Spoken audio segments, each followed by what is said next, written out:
All right. Welcome to the show. This is the Frankly Fantasy Football Podcast. We are your hosts, Frankie and Johnny. Welcome in, Frankie. How'd you do in week 4, buddy?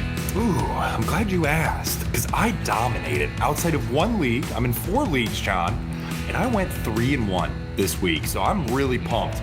And actually, pretty sure I may have beat somebody close to you this week in a really touch-and-go fantasy matchup, John. You did. You played my son. It's the first time my 17-year-old son, Jackson, shout out to Jackson. He's been an absolute stud this year. He's got a great team. Great draft. He, tough battle. And of course he wants to beat me and Frankie. That's what he wants to do. He's like, I need to beat Frankie this week. He needed something like 40 points on Monday night. He had Kenneth Walker, he had the Giants kicker, and he had Daniel Jones. And I'm like, dude, let's break it down. You only need this many points from this many guys. It's gonna happen, man, and you're gonna do it. What in the fuck was that game, man? Danny Dimes got destroyed. The Giants are so pathetic. Wow. Their offensive line issues are none like I've ever seen before. I mean, you can't even blame Daniel Jones for that game. He could not do anything. If that left tackle, how many times did you see that guy coming on his blind side? Awful. Just ready to kill him. I'm going, Danny, turn around. I was terrified. It was like watching a horror movie. It was absolutely disgusting. -2 points. Oh, we're going to talk about Danny Dimes. Don't you worry. I've got a new nickname for that little sumbitch. Anyway, we'll get to that, okay? What are you drinking today, Frankie? Oh, I'm glad you asked, because today we're going to do a little something special here. I'm actually drinking some Buffalo Trace. Shout out Buffalo Trace. We are looking for new sponsors, so if you guys are looking for a good bourbon, this is it. Buffalo Trace, baby. We can't do for Buffalo Trace what Rogan does for Buffalo Trace, but we've got hundreds of people that may want to buy Buffalo Trace. Hundreds. Not millions like Rogan does. Oh, yeah, give us a little more credit. We're in the thousands now, man. We're in the thousands. I'm sorry, now. You're right. Yeah, thousands. That's thousands of people watching us just talk nonsense about fantasy football. I'm drinking bourbon. What are you drinking over there? I'm drinking a wonderful local IPA from Three Floyds Brewery in Indiana. It's a little zombie dust. It is one of my favorite IPA. It's solid, man. It's solid. It's hoppy. Dust. It's good. It makes you feel just real nice and yummy. Yummy. Nice calories in that thing. Oh yeah, it's like drinking a loaf of bread, baby. I gotta hit the gym tomorrow real hard after this one. I know. Welcome to the show, everyone. We've got a great show for you guys today. Today is our week 4 Ice and Fire episode. Wow. We're gonna do a little Thursday night football preview. It's amazing how fast everything goes. We just finished. I just stopped crying from this past week, and now I already have to look at this week coming up. It's just absolutely crazy. We're also going to get to some news right now.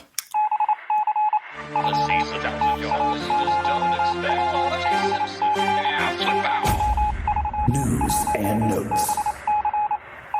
All right, let's see how we fared here with some of the injuries that have happened here. First bit of news, Tee Higgins, rib fracture, left the game. Normal timeline for a rib fracture is about 4 to 6 weeks, but most players in the NFL, they play through a partially healed rib, usually like 2 to 3 weeks. They're saying that he may play this week. So just keep an eye on that, monitor. I would make plans to be without him, but it is possible he suits up. Doesn't give me a lot of confidence with the way that the Bengals offense has been playing, but Tee Higgins can absolutely make something happen out of garbage. Javante Williams, this one stressed me out. I had him. He was the start of the week. Should have had a great game. Strained his hip flexor.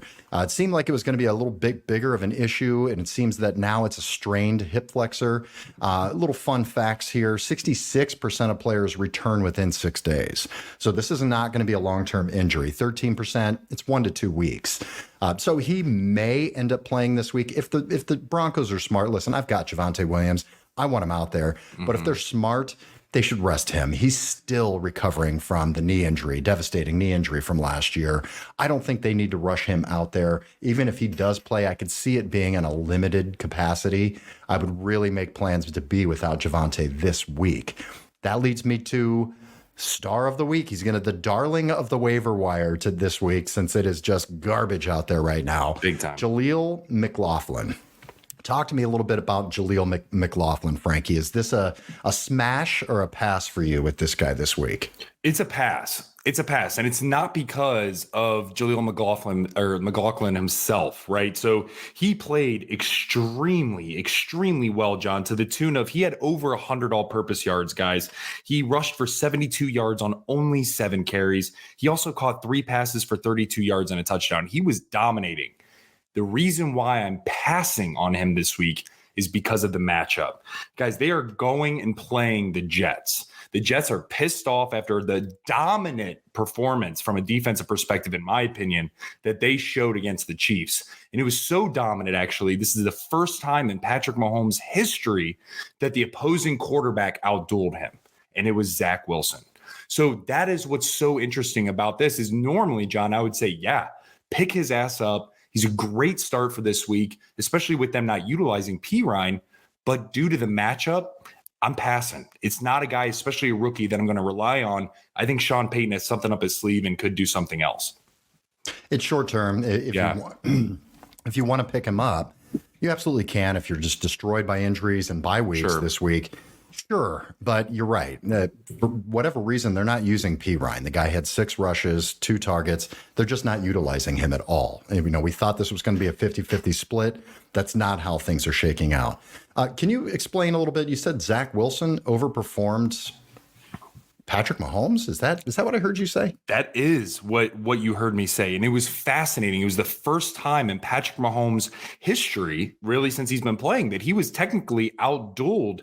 And so just a little insight as to what Zach Wilson actually did here, guys. Zach Wilson ended up he threw for 39 times, completed 28 passes for 245 yards and 2 touchdowns and 0 interceptions, guys. He also rushed for 14 yards on 2 attempts. What does that equate to in fantasy football points? Over 20 points. Okay, very, very good job against a very, very good defense. And then you look at Mahomes, right? The staple, the golden child of everything. His wife is out there kicking it with Taylor Swift, and they're cheersing and eating their chicken tenders. I don't know if you saw her face when she was eating a chicken tender. It was hilarious, by the way. Like totally grossed out. Sidebar. Getting back to Mahomes here, guys, he ended up only passing the ball 30 times, completed 18 of them for 203 yards, 1 touchdown, 2 picks, which equates to 15 fantasy points. So yes, Zach Wilson, the little fucking Mormon kid who's slaying, which by the way, I was gonna say slaying your mom, but one of the most hilarious memes I've ever fucking seen was, do you see the meme of Travis Kelce looking up at the Jumbotron? And it's like, oh, I wish, I wish he looked at me like the way he looks at Taylor Swift. And then it's like Zach Wilson, it's like him looking up as well. And it's him looking at Donna Kelce the same way. Yeah. And I was dying laughing. He was looking at Mama Kelce. Mama Kelce. Times a week I have unprotected sex with your mother. There you go, yeah, Zach Wilson. Really impressive. Really impressive by Zach Wilson. All right, moving along here. Devonte Adams left the game, ended up coming back. He has a shoulder injury, a shoulder issue. Seems like an AC joint sprain. Nothing serious at the moment. He's just managing the pain right now, but monitor his practice this week. He could re-aggravate that a little bit, and you could have something last minute with Devonte Adams. So just keep an eye on that. Kenny Pickett, quarterback for the Pittsburgh Steelers. He's absolutely been killing me this year, man. I've got in a super flex league, I've got the Pickett pick and stack. They combined for 6 points this week, man. And it's just killing me. I can't win in that league with this kind of performance. He went down, he left the game. Mitch the bitch Trubisky ended up coming in. Kenny Pickett, it was a knee injury. And at first they were like, oh my God, it's an ACL. Then they were like, no, it seems like maybe an MCL sprain. Now it's a bone bruise, and the guy might play this week. So, man, the reporting in real time on the field, it's so strange how it ends up shaking out. But yeah, he may play this week. He's probably not going to. He's probably going to miss a week. But keep an eye on Kenny Pickett if you're an idiot like me and have to start him. Another Pittsburgh Steeler that went down here, Pat Freiermuth, really nice tight end. He's got a hamstring injury. It's more than a tweak, is the quote. He could go on IR. This seemed to be a pretty bad hamstring injury. So I would plan at least 3 weeks if he doesn't go on IR, but I can anticipate him going on IR. Mike Evans did tweak his hamstring. It's not a bad injury. The good news is he's got a bye in week 5, so he's got time to heal up here. All right, let's get to good news. Nothing devastating. That was great. Let's get to good news. Cooper Kupp. Cooper. He is returning from IR this week. Monitor his practice reports. It doesn't mean that he's 100%. Pay attention to this. We'll try to give you some updates if we can. Follow us on social media, on Instagram, Frankly Fantasy Football. We'll try to give you some updates of what's going on. Cooper Kupp is looking. He is going to practice this week, so monitor him. It'll be nice to see him back. Let me ask you real quick, Frankie. What does this do with Puka Nakua? I think right now it's and I know it sounds crazy, but it's too early to tell. The way Puka, if you would have told me after week 2, what is this going to do with Puka? I would say, hey, it's Cooper Kupp. It's his squad. Now, after seeing what Puka has done for 4 straight weeks and the way the team after this last win totally was all in about Puka, like it was incredible in that locker room, John. I think they're both must starts. I think you have to still fire up Puka until he's proven otherwise. The catches that he's doing, the amount of targets that he's garnering is just astronomical. I mean, we've never seen anything like it. It's literally NFL history #1, Puka Nakua, then Anquan Bolden, and then Reggie Bush, I think, and then a few others in terms of receptions through the first 4 weeks. I mean, so you got to fire him up, John. He's so similar to Cooper Kupp. Similar. Just body size, just how he plays, the routes he runs. He's in a mind meld with Matthew Stafford, just like Cooper Kupp. I mean, they must be having breakfast together. But that breakfast table, starting this week, it's going to get a little more, a little bigger, a little busier. Might be some brunch. Might be some brunch in there. Yeah. Get your mimosas, girls. What I do think this does, I think it destroys Tutu Atwell. Definitely.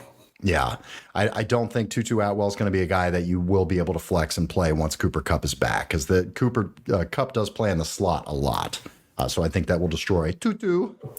Oh, by the way, did you ever find out the name of the chicken on the raft? Oh, I forgot. I'll have to look that up. Guess what? I did, Frankie. I do podcast research, buddy, right here. What was it? The chicken's name is Hey Hey. Hey, that was so close though. Tutu and Hey. Hi. How's it going? I'm Tutu with Hey. Yeah, that makes sense. I like it. Good shit, John. Good pull. Hey man, I do the research. That's what I do, guys. Another one, JT, Jonathan Taylor, God, let's get him on the field, right? Jonathan Taylor to practice this week. Watch the reports, because there's still kind of some weird shit going on. Yeah. He's still talking shit. What's your take on that? Do you feel good that he's going to be on the field this week? I feel good that he's going to be on the field this week. I don't think he's going to play. I think he's on the field this week strictly because he wants to get traded. And if you noticed, the asking price has gone down. It's now a 2nd round pick. And so I think the way that Zach Moss is playing, I think they feel comfortable enough that they can get a good price tag for Jonathan Taylor. I don't know, man. I'm not buying it. I think that he's out there just to be traded. The fact that the price tag came down means that Jim Irsay is being a little more rational. Yeah. He's actually considering. Before he was asking for 2 first round, he knew he was just like, yeah, fuck off. You want him? Well, how much you got? Now I think he's like, so, hey guys, remember we talked a couple months ago about a trade? Yeah, I don't know. I'm not, I don't feel 100% confident throwing him out there, but I will be pleasantly surprised if I'm a Jonathan Taylor owner and he does end up playing this week. So that's could be good news. Saquon Barkley, we should be able to get him back this week. It was a high ankle sprain. He should play this coming week, but definitely monitor that. Depends to see how he does in practice this week. All right, we got another guy. This guy's a unicorn, Frankie. I want you to kind of break him down just a second. Jameson Williams. In my mind, he's a unicorn. He's like that.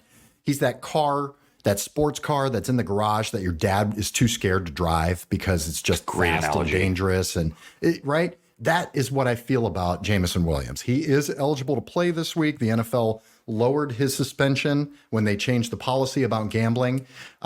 So break it down. I mean, do you feel good? He should be owned 100%. Should be owned. Yes. In all of our leagues, he's already owned. People were kind of waiting on him and sitting on him. What do you do with Jameson Williams moving forward? Stash? you stash him this week. You hold tight because he was away from the team as well. This is not one of those suspensions to where you're with the team and things of that nature. In addition, he even had an injury while he was away. And so him coming back, it's going to take him a few weeks, maybe only, one or two at the two at the most, maybe three to get back into form. So I think it's just a wait and see, but he's absolutely somebody when he's on the field, he's incredible. He's dynamic, super fast. If you remember him at Alabama, he was insane. He was also a top receiver at Ohio State, ended up transferring to Alabama. So this guy is everything you want in a receiver. It's just you got to wait and see how he fills in this Detroit Lions offense. And I think he's going to probably be on a snap count for at least week 1, maybe week 2 that he's back. He had a hamstring injury in the preseason, in the offseason. So, not being able to play football, not practicing with the team, he will have a slow start. As soon as I say that, he's probably going to come out. He'll go off. Play, have a huge touchdown. But, man, pairing him up with Sam Laporta and Amon-Ra St. Brown, I mean, think about the production that Josh Reynolds has had. And some of the Khalif Raymond. Yeah. You put Jameson Williams in that role of those two guys, could be very, very interesting. Pick him up, stash him, hold on to him, and you're going to know when you can play him. I promise you. Yeah. Jeff Wilson, running back for the Miami Dolphins, also looking to return from IR this week. This is it's becoming quite a confusing backfield back here, Frankie. You've got Raheem Mostert. You've got Devon Achane, or is it Achane? It's Achane. Yeah, I didn't know that. Yeah, I did not know that either. Yeah, Achane, kind of like 4chan, your conspiracy theory, far like 4chan. Yeah, like 4chans. Yeah. Okay. All right, so what are you doing with this backfield? I mean, you have to start Achane at this point. Have to. You have 6 touchdowns in 2 weeks. I mean, 3 weeks or whatever it is. That's absurd. You have to start Achane. Mostert, is it going to be back and forth with these guys? Are you not going to know exactly what's going to happen? And does bringing Jeff Wilson into that, is that just going to confuse it even more? Jeff Wilson to me is irrelevant. He's irrelevant at this point in time. Even coming off IR, he's the third guy. He is the third wheel coming to your date and wanting to sit there and just watch, right? That is Jeff Wilson at this point in time. Regarding Achane, you have to start him. You have to fire him up at this point in time. It was not a fluke. We saw how many touches Mostert got last week compared to him. He is definitely looking like he's slowly supplanting that of Mostert for the number 1 running back position at Miami. Now, regarding Mostert, it's so hard. It depends on your roster construction. If he's your RB2 and you might be looking at him or maybe like an Alexander Madison or somebody else, I'm probably going to go a Madison like this week. But if you're looking at him for a flex, it's a little bit different. I might look to put Mostert in the flex, but for me, man, if I'm looking at it from my perspective, I'm not starting Mostert this week. Unfortunately, I have to see how they're going to run this offense with Jeff Wilson back now and Achane. All right, let's get into Frankie and Johnny's Song of Ice and Fire.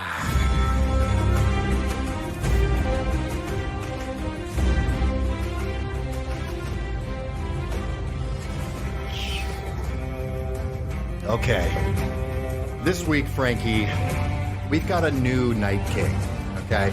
I'm calling him the Night King because I think he's been on ice 3 of 4 weeks that we've done fantasy football for. Actually, I know he's been on ice 3 of 4 weeks. That other week that he wasn't on ice, he scored 33 points, so the guy's got promise. Yeah. However, the new Night King is Danny Dimes, Daniel Jones, north of the wall, riding his fucking dragon, Daniel Jones, 27 of 34, 203 yards, 2 picks, 10 for 66 rushing, 2 fumbles, and 10 sacks. -2 points. Good God. Terrible. Good God. Yeah, offensive line issues all day long. I have nothing else to say. We discussed it a little bit. Other quarterback we've got on here on ice. I mean, this guy, he's trying to be the Ice King. I mean, he's doing everything he can to be the Night King. Joe Burrow. Awful. I mean, wow, man. 20 for 30, 165 yards, a fumble, 3 sacks. He had less than 1 point. I'm going to get to this other guy, and then I have a discussion for you, Frankie. Okay. The other guy on ice, which hopefully you didn't start him, but if you're in a super flex, you may have had to. DTR. I can't even say his full name because he's not worthy of it right now. 19 for 36, Cleveland Browns quarterback, Dorian Thompson-Robinson. 19 for 36, 121 yards, 3 interceptions, 4 for 24 rushing, a fumble, 4 sacks, -1 points. Okay, here's two situations I want to talk to you about with Joe Burrow and with DTR. They're throwing Joe Burrow out there because he thinks he can play through this injury. Their backup quarterback has not thrown a pass in the NFL, and they look at it and say a hurt Joe Burrow gives us a better chance of winning these games than a guy who's not played at all. The Browns take the opposite approach, and they put a guy who had no business being on the field. He was not ready for that situation. He was not ready for the size of this game and the importance of this game. And they tried to put him right into the Deshaun Watson offense. They changed nothing. They did nothing different. And they put him out there and he just got destroyed. What's the right answer here, man?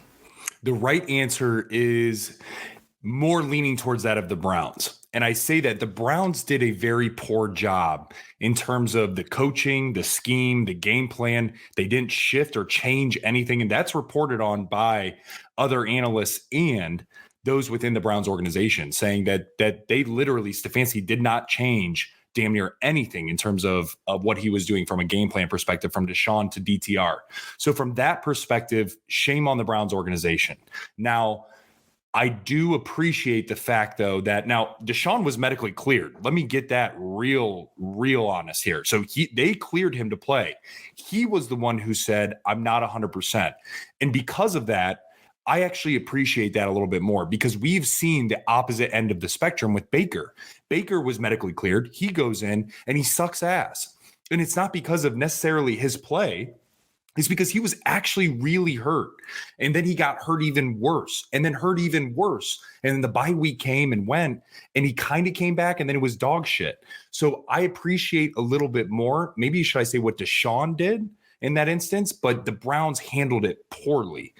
The Bengals are replicating exactly what the Browns did with Baker. And I think they need to shut Burrow down for at least a few weeks. You have this guy we're not talking a scrub here. We're not talking like even a really good quarterback. We're talking elite. We're talking this guy is taking you to multiple AFC championships. He's taking you to a Super Bowl. He actually should have won you guys a Super Bowl had Aaron Donald not gotten to him because Jamar Chase was wide the hell open.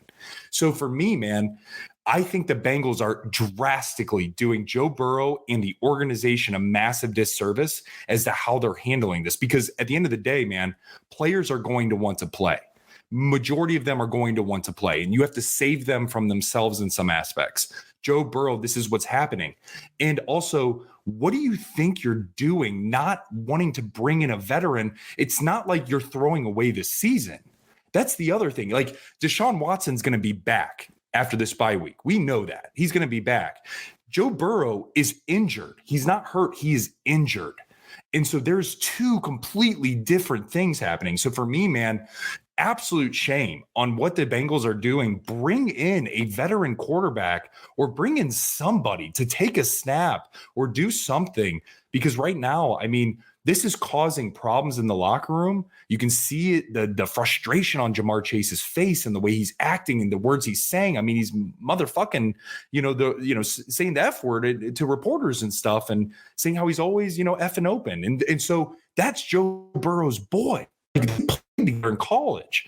And so what I'm getting at is the Bengals are not doing Joe Burrow anything to help him. The Browns, I appreciate what Deshaun did, but they also put DTR in a terrible position by not changing the game plan. So both similar in some aspects, but different in their approach to things, if that makes sense, John. Yeah, it does.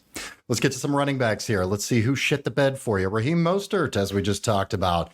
2 points out of Raheem Mostert. You didn't see that. He did have 2 fumbles, and that definitely probably gave him a little time off and gave Achane a little more opportunity there. Aaron Jones coming back off of his hamstring injury. Less than 2 points for Aaron Jones. Rough go of it. Miles Sanders, less than 5 points. 13 for 19 rushes. 13 for 19 yards. Yeah, no bueno. A.J. Dillon, 1 point. A.J. Dillon's droppable at this point. Agree? Totally. Yeah. Dalvin Cook, he's becoming droppable. I can tell you that. 2 points, 5 rushes for 16 yards. Yeah, that's pretty scary. I think people thought Dalvin Cook was going to be a thing. I'm not so sure, man. I don't think it's going to be.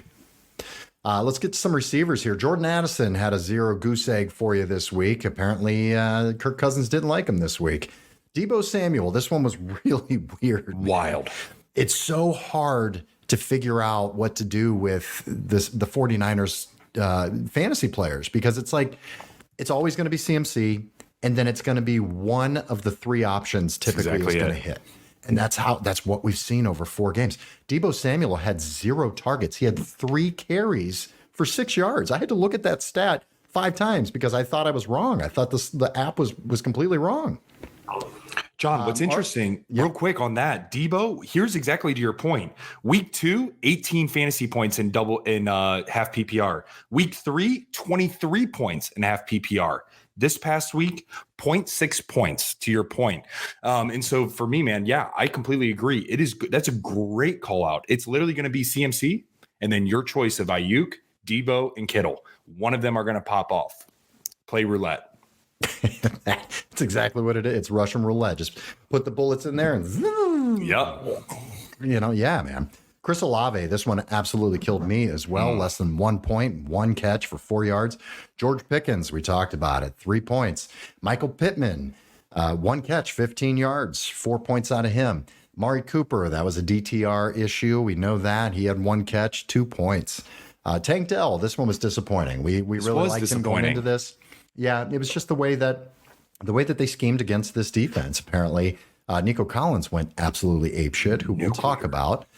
So we had the right passing offense, just the wrong guy on that one. Tank Dell, less than 3 points.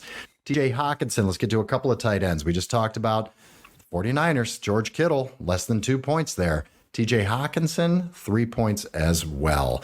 All right, Frankie, let's get to fire. All right, hey, stack of the week. Why don't you put a little buffalo sauce on there? Did you see the Pepsi with the buffalo sauce, by the way? Yeah. What was that? Well, Josh Allen was doing that. So Kyle Brandt said that he would do it. They did it on Good Morning Football. I saw that. Yeah. And he's like, yeah, you know what? It's not that bad. He goes, I don't hate it. I don't hate it. And then they pan over. I forget what the other guy's name, the other guy that he does it with. Well, anyways, I forget. I apologize. But Peter Schrager. Yeah, thank you, Peter Schrager. He's drinking it as well, and he's like ready to vomit. And I'm sitting there. Well, you could tell Schrags was at the game the night before. Definitely. And you could tell that he was hungover and he's drinking this going, I am going to puke. This is awful. Why don't you give us the stack of the week, Frankie? Glad to. Guys, what a fucking show they put on in Buffalo, baby. Bills Mafia went absolutely nuts against what could be the hottest team in the NFL before this week happened. I'm talking Josh Allen. He ended up throwing for 320 yards, 4 passing touchdowns. What was his passer rating, you ask? I'm glad you asked. It was 158.3. And John, you can't get better than 158.3. That is the max. You asked me that last week. That is the honest truth. And so then we look at receiver. Who do you think it was? Gabe Davis? He had a pretty good game, right? He was one of the starts of the week. He did good. Hell no, it wasn't Gabe Davis. I'm talking about we're going out and digging a hole with Stephon Diggs. He dug a hole so damn far in Miami. Let me tell you something about it. He ended up having 120 yards receiving, 3 touchdowns on 7 targets he caught. It was just absolutely nuts. On 7 targets, he had 6 catches, 3 touchdowns, 120 yards. Unfreaking believable, man. He ended up having, what was the point total? They had Stephon Diggs 35 fantasy points in FPPR, and that of Josh Allen 44.5 fantasy points. Unbelievably on fire in the Bills Mafia, baby. Yeah, guess who played against that stack this week? Damn it. Shout out to Paul Rapp, Ultimate Wolf. And what a great draft strategy by Paul. Also, I know I'm pulling that from deep, but we had a keeper, and he ended up a keeper league we started up this year. He decided to keep Josh Allen, keep Stephon Diggs in the second round. And he went Josh Allen in the first, which we were all like, what are you doing? Yeah, it's working. Shout out Paul Rapp. Really well done, man. Paid off. Don't pay attention to ADP. Get the guys you want. And man, totally. Because right now, that draft, the ADP, that means nothing. He has a stack that scored over 75 points. Yep. Incredible. What are you going to do? It's beautiful. All right. Number 2 quarterback on the list, Justin Fields. It's good to see him back over into the fire segment, huh? It is. Been about, I don't know, 7-8 games before we've had him. Quite a few. Almost 33 points out of Justin Fields. We finally got him back here. Number 3, Anthony Richardson. Man, this guy's good. I mean, he just looks good. I thought he was going to be way worse of a passer than he is showing. But he's playing very well. Almost 30 points out of Anthony Richardson. So you've got to love seeing that. Really interesting to see what happens with JT coming in. You know? Totally. Yeah, really going to be interesting to see what they do there. How much more is he going to run as much as he has? Are there going to be as many design runs? Could they do a little, fake action here with running? You're never going to know if it's going to be Richardson or if it's going to be JT and which side they're going to go. Could be pretty cool, man. It really could. All right, how about the number 4 quarterback on the week, Baker freaking Mayfield? Hey, you know what? Right here, hats off to you, sir. All love. All love. Yeah. All love. We didn't want you on our team, personally, but I'm rooting for you as a person, as a human. Totally. I love the player. Good for you, man. Really playing good football out there. So it's really great. Really good football. Almost 29 points out of Baker Mayfield. I love it, man. Heart goes a long way. Number 5, CJ Stroud. I love what CJ Stroud is doing right now. I'm trying to trade for CJ Stroud in Definitely. a Superflex league. He looks legit, man. He looks absolutely legit. He's making good decisions. His leadership looks great. His passes look amazing. He's just playing very, very well. 28 points out of CJ Stroud. Number 10 quarterback, John. Number 10 quarterback in fantasy football thus far. CJ Stroud. Welcome to the fucking show. Yeah, surprise team. Jalen Hurts with 27 points. Russell Wilson, 27. Lamar Jackson against our Brownies, 27 points. Joshua Dobbs, another surprise here, man. These two teams everybody thought were going to be terrible with Houston and Arizona. They're fun. They're plucky. They are fun. They're plucky. It doesn't mean a whole lot, but it's fun to watch. It's super fun. I would rather watch Josh Dobbs and CJ Stroud than literally watch the New York Giants ever again. That is how done I am with the Giants. That was terrible football. That was not even football. Don't ever put that on TV again. Terrible. All right. Why don't you talk about why everyone needed to draft CMC at number 1 or 2 overall? Let's get to running backs. He's him. He's him. That's what I want to say. And I know it sounds corny to say that, but that's the only way I can describe it, guys. He's beyond him. He's the best he has ever been. And that's fucking terrifying. It's crazy. And he's the most protected he's ever been. This is the best offensive line that there's ever been, that he's ever played behind. This is the best all-around team he's ever played on. And it's not even fucking close. This dude is truly, in my opinion, single-handedly changing the running back landscape for what the expectations are coming out. You have to be just as good or potentially a pass catcher as what you are a running back. There's a few exceptions, and that's Derrick Henry, Nick Chubb, and maybe throwing Josh Jacobs there. Outside of that, they're not really pure rushers. You have Saquon Barkley, who's a stud at the receiving end, but none of them right now are even fucking close to CMC. John, just to give you guys who are listening and watching some semblance of what he's done so far, he's averaging in half PPR 27.75 points a game. In full PPR, 30. He had 46.2 fantasy points this past week against the Cardinals. And here is what it was based on: 20 carries, 106 yards, 3 rushing touchdowns to go along with 7 receptions on 8 targets for 71 yards and another touchdown. He came into the game, into this game, week 4 against the Cardinals, to 1 touchdown away to break Jerry Rice's franchise record for the most consecutive games with a touchdown, and he got it out of the way with just 9 minutes left in the first quarter. He is now the record holder for the most consecutive games with a touchdown. we just need to take a second.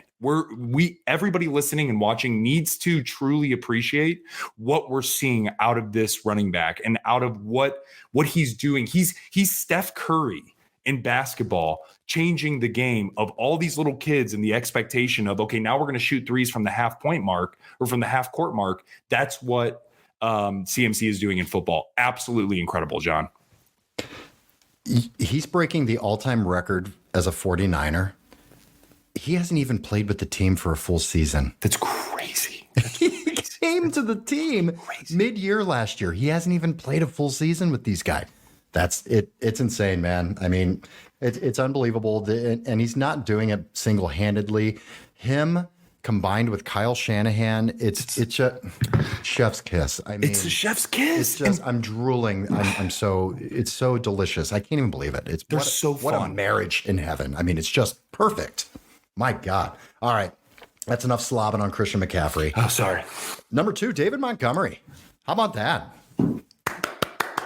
You know what? Good for the Lions to be able to show some diversity here and to say, you know what? Dan Campbell's our coach. He's banging his wife, staring at Andy Reid on the nightstand. He's drinking Velociraptor fucking, that's right. Eggs, yeah, exactly. He wants to be a power football team too, and he can show us that he can do that. They're pretty diverse here, man. They can grind it out. They can throw with 5 wide like the best of them. Pretty impressive. But David Montgomery, great game, 34 fantasy points, 121 rushing yards. 3 touchdowns on the ground, 2 catches for 20. So, yeah, I mean, really, really good player. Got to get David Montgomery out there. Start Monty every week until further notice. No question. Yeah. Number 3, Devon Achane out there again, 27 points. I mean, you got to keep rolling with this guy. He's earning the job for sure. Derrick Henry. John, real quick on Achane, guys, remember when we talked about, I believe it was Mostert, John, and he ended up having, what was that? He had 7 rushes for 9.5 yards or something like that. 7 rushes for 9.5 yards. Devon Achane had 8 rushes for 101 yards and 2 touchdowns, and he brought in 3 of 5 targets for 19 yards. That is a massive difference. Mm-hmm. Yeah, and it's the reason why it's so difficult is because they're both only getting a handful of touches here. Exactly. They're both getting like 10 touches. But what they're doing with those touches, and that's Mike McDaniels from the Kyle Shanahan tree. Totally. It's the how they're getting them out in space. Mm-hmm. So it's a little scary to me because you have to rely on such efficiency that is not sustainable. I mean, it's just not sustainable to have 8 carries and 2 of them are going to be touchdowns. No, it's not. But you have to get him out there. You have to it's lightning in a bottle. You have to. You might end up just getting a giant play out of it, which he's shown to do over the past couple of weeks here. All right, Derrick Henry. I will take my lumps. I will say I'm sorry, Derrick King Henry. I'm sorry. I doubted you. I openly doubted you. Publicly doubted you. I'm sorry. You looked great. He still had the juice. Frankie never doubted you. I love you, Derrick Henry. So don't kill Frankie. Please don't kill me. I'm sorry, King Henry. 27 points out of Derrick Henry. Isaiah Pacheco. This was really nice to see. Really nice to see. 26 points out of Isaiah Pacheco. 115 yards rushing touchdown. Really good to see. And this is going to be really nice knowing that Pacheco is going to be staring at that Denver rush defense twice in 3 weeks. I mean, that's beautiful. Salivating. You want to talk about starts of the week, guys? There's going to be 2 weeks coming up that you're going to see Isaiah Pacheco on that list. Kyren Williams. It sucks that everything's happening about Puka and all of this stuff and the news with Cooper Kupp because Kyren Williams just gets left out of it. Kyren Williams has been awesome. I mean, what a surprise this guy has been. 26 points, 103 rushing yards, 2 rushing touchdowns. I mean, he's just played really, really well. Number 6 on the board here. A couple of other mentions here. Josh Jacobs with 23 points. Khalil Herbert, one of my champions, 21 points. And Jaleel McLaughlin, who came in for the injured Javante Williams, 18 points. All right, let's get to some receivers here. Frankie, I know he's in my boy band, but I know he's on a couple of your teams. I wasn't able to get him this year. Why don't you talk about our number one receiver on the week here? Number one receiver on the week, guys, is A.J. Brown. A.J. Brown ended up having 13 targets, 9 receptions, 175 beautiful yards with 2 touchdowns. Guys, what does this equate to? 36 fantasy points and half PPR. We are finally, John, this was one guy after 2 weeks. We were like, what is happening here? Are we a little bit nervous that he's turning into 1B rather than 1A? And what we're starting to realize is he's still 1A. He's still 1A. The last 2 weeks, 18.6 points, 36 weeks against Washington. Now he's playing against a better defense than that of the Rams this coming week. But A.J. Brown's still A.J. Brown, baby. Hey, squeaky wheel, baby. That wheel squeaked a lot, and that sumbitch got some oil on that, didn't he? Sure did. He sure did. All right. And number 2 on the week, we talked about it with the stack of the week, Stephon Diggs, 35 points. Awesome. Awesome showing. Number 3, Nico Collins. This is awesome. Nico Collins was a guy that we talked up in the beginning of the offseason prior to the draft. We said, listen, man, every mock draft I'm doing, I'm taking Nico Collins at the end of the draft as my last pick because I think he's going to have some juice. I think he's going to do something this year, assuming CJ Stroud can play. Guess what? Spoiler alert, he can fucking play. And so can Nico Collins, man. I mean, he has been awesome. Number 3 receiver on the week. Number 7 receiver overall so far. 7 receiver overall, Nico Collins. Picked as your last pick in your draft, probably. 7 catches, 168 yards, and 2 touchdowns, man. Goddamn-tastic. Another guy here. Next guy. Talk about him, man. Talk about him briefly. Puka Nakua. Puka, again. Oh, he's just on fire. I mean, he's just constantly on fire. Guys, he ended up having 10 targets, 9 receptions, 163 yards, and the game-sealing touchdown in overtime. Unbelievable. Literally, this kid is just blowing everybody's mind. And honestly, hats off to you, man. You are fun as hell to watch. Yeah, he absolutely is. Number 5, DJ Moore. Good to see him up there. 24 points. JJ, can't keep him out of the top 10. 23 points. Justin Jefferson. Michael Wilson. This was a little bit of a shocker. Totally. Nobody coming out of Arizona with 23 points. Brandon Ayuk. Oh, we found the 49er other than CMC that scored points. 18 points out of him. Any tight ends to note here? Cole Kmet. It's nice to see some Chicago players on fire this week. 24 points, 2 touchdowns out of Cole Kmet. Mark Andrews. Great week to decide to come back to life. Mark Andrews against the Browns. 5 for 80 with 2 touchdowns. Jonnu Smith. This is interesting. People have asked me, should I pick up Jonnu Smith? I'm like, I mean, he's the backup tight end to Kyle Pitts. Why is Jonnu Smith getting all this play? And you've got Kyle Pitts out there. Nobody understand. It's impossible to really understand why Ritter is not getting. I mean, John, we're talking Jonnu Smith is the backup and he's the number 10 tight end on the season right now. What are we talking? What he's outperforming Kyle Pitts. Atlanta Falcons, hear me out. Actually, come closer. Atlanta Falcons.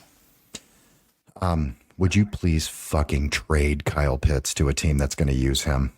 I mean, seriously, trade him to a team that's going to use him. Please trade him to Dallas. Oh, that would be so sexy.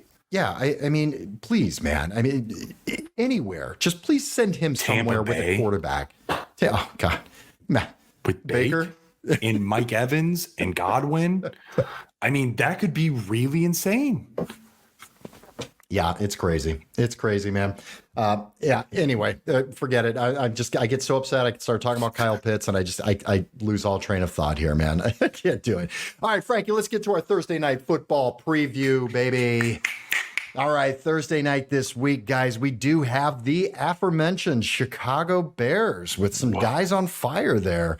They are going to be traveling to the Washington Commanders. The Manders are favored by 6 points in this game. Over-under is 44.5. Let's start with the Bears. What are you thinking here, buddy? You want to stay in the flames with the 3 guys that are on fire? Definitely staying in the flames. Going to be here for a minute, man. I'm rolling with Justin Fields. You're going to be firing up DJ Moore. You're firing up Cole Kmet. And I think you can fire up Herbert. I really do. I think he's a flex option this week that could be very, very interesting if you need to. Yeah, Khalil Herbert he's the one. This is not a shared backfield. They experimented a little bit. They gave Roschon Johnson a carry on the goal line the week before. People were going, oh my God, it's going to be Roschon Johnson. It's not. Khalil Herbert had 18 carries for 103 yards, 5 targets, 4 catches, and a touchdown. Yeah. Very solid game. I mean, Khalil Herbert had 21 points this week. I think they're starting to establish a little bit of an identity. Stop getting cute. Let your playmakers make plays. Give him the volume. Khalil Herbert's a volume guy. He's not a guy. He's not an Achane. He's not going to have 8 carries and have over 100 yards and a touchdown. He needs 15 to 20 touches in the game in order to be productive. So they did that right. Anybody else on this Bears team that is even interesting to you in fantasy? No, not at this point in time. Keep it with the big 3, the running back, the receiver, the quarterback. You can definitely play Cole Kmet because all tight ends are an absolute shit show right now. So that's fantastic. All right, let's look at the other side here. What are we looking at with the Washington Commanders? This team is still a little confusing to me with the pass game. It's kind of a Jekyll and Hyde situation with Sam Howell. There's times where he looks absolutely great and he's making good decisions and he's running the ball. He's getting the ball out to and supporting 2 receivers with Terry McLaurin and Jahan Dotson. And then there's other times to where he looks terrible, like he's trying to beat out Desmond Ridder as the worst quarterback in the league. What do you do here? What do you do with the Commanders this week, specifically against the Bears? This is the week that you fire up Sam Howell and you fucking enjoy it. You bask in it. You're eating your wings, watching that Thursday night game, and you're sitting there, spicy buffalo wings, and you're like, hell yeah, I'm riding in the flames with you. This is the matchup. If there's any matchup, it's this one. Outside of this week, sit his ass. But this week is the week, John, and I'm going to make a bold statement here too. One of my starts of the week, in my personal opinion, is going to be Brian Robinson. This is a dream matchup for this running back. He's the number 7 running back on the year so far in terms of fan and half PPR.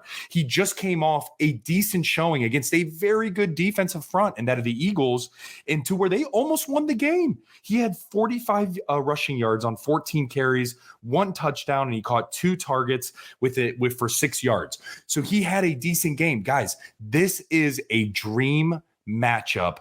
I actually see this being a fairly high scoring game because both defenses actually suck, in my personal opinion. So for me, man, I think you fire up Sam Howell this week, especially in the double flex, even in DFS. This could be a really cheap, easy quarterback.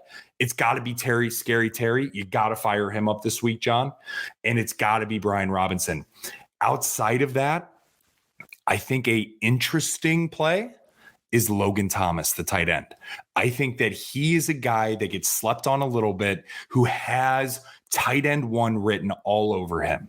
And I'm really high on this guy if he can stay on the field. So that would be my other sneaky guy. I would love to say Dotson. Unfortunately, I don't know if you can trust Dotson right now. And so right now I would go with, who am I ready to ride in the flames with against a really shit defense? And it's going to be those guys that I mentioned in Howell, in Robinson, in Scary Terry, and that of Logan Thomas. Dotson, just so you know, limited practice on Monday and Tuesday. So he's got an ankle issue. He's limited this week. Yeah, it might be difficult to throw him out there. You might want to look for other options, but I agree with you. Absolutely. Brian Robinson, smash play this week. Smash play this week. He's looked so good. I've been so impressed by him. And it's just running. So he's made Antonio Gibson completely irrelevant. Gone. Wow, we just said that together. That was really irrelevant. Ready? 1, 2, 3. Irrelevant. Oh, that was so good. All right. Who do you think takes this one? Who do you think's going to win? Commanders by 6. What do you think? Ooh, that's steep. I don't know, man. This is not a game I'm actually going to bet on. If I was to bet on it, I wouldn't be betting any of the lines. I'm going to take the over if I was to bet on this game. But I'm leaning Commanders here. Here. Over 44.5, huh? I do. I like 44.5. Steve, right. How'd that over work out for you on Monday night? Monday night, actually, he was a little bit tough. It was a little bit tough, you know. 28-3, yeah. You know, it was a little bit tough, man. But yeah. All right. Good luck to you guys on Thursday. Don't forget, little tip, Take your Thursday players out of your flex position, put them in your running back 2 or wide receiver 2 spot. Just gives you a little extra flexibility through the week in case somebody comes up injured by the end of the week. You want to have that flexibility there in your flex spot. All right, everyone. Thank you so much for joining us. Don't forget, you can follow us on Instagram. Great follow at Frankly Fantasy Football. And you're listening to us right now on your podcast, on Apple, Google, whatever, HAN, whatever you're listening to, apps you're listening to. But don't forget, you can follow us and watch us on YouTube. It's a little bit funny. We can see, the faces Frankie makes and some of the dances he does. Well, I see like that kind of stuff. He's an absolute psychopath. But join us on YouTube. Please follow. Hit the notifications bell. I'll tell you every week when we have an episode. It's Frankly Fantasy Football. Episode coming up, guys, in 2 days. It'll be the week 5 starts and sits. Yeah, Smash or pass. Let's go, baby. I love it. All right, man. Anything else you got, Frank? Guys, enjoy your drinks responsibly this week. Again, we're open for sponsors. So Buffalo Trace, we got a little bit of 3 Floyds. Hey, hit us up. We're drinking your stuff. You can drink ours a little bit too. Drink it up, baby. It tastes good. May the fantasy gods smile upon you. Bye.